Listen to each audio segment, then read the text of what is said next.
Hi everyone, I'm Kevin J. Kennedy, and this is just a wee quick video before I start back up the horror show, where I'll be interviewing independent horror authors once again. So if you watched any of the first 9 or 10 episodes I did before I stopped it, they were about an hour and a half each.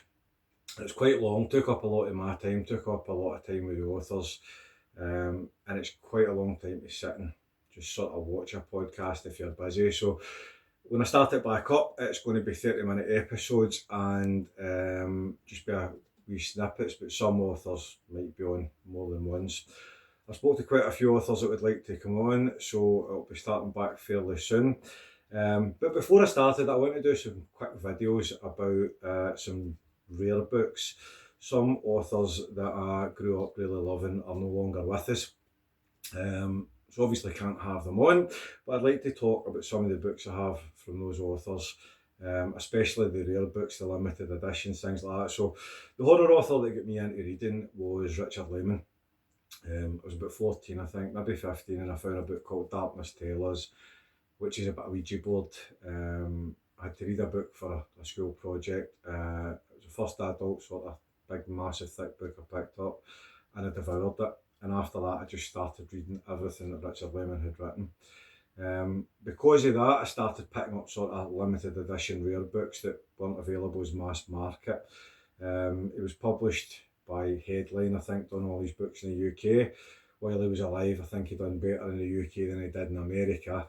And I believe he started getting everything picked up and put out in America by Leisure Books, which I believe were owned by Dorchester when they done horror. But this limited edition is one of the ones that I don't think anybody put out after the limited edition. So this is the only edition effectively.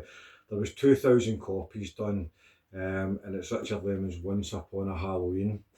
I'm sure some of you have read it if you're a massive fan, some of you have maybe got it in the second-hand market, but I don't believe it was ever republished. Every copy was signed by Laymon. I've got a few signed Laymon books, and as I say, this was one of the more rare books that he'd put out there. It was a great read, and as I say, if you can get a copy on eBay or eBooks or somewhere, I would encourage you to get it if you haven't read it. I know a lot of you have read his back catalogue, but probably mostly the mass market stuff. I've got a few other limited edition Richard Laymon books. I've got Cuts, I've got the Halloween Mouse, I think I've got Madman Stan and other stories, and a few other sort of rare books. I've got the Lawmen, which he wrote as was it Lee Davis Willoughby? I think he wrote it under a pseudonym. I've got Your Secret Admirer and some other book he done, young adult books. So I've got quite a lot of rare Laymon stuff, and I've got maybe about 20 of the small fastback books that he done back, I think, late 90s, early 2000s. I'd love to talk to other people who have got other rare Laymon books or other authors.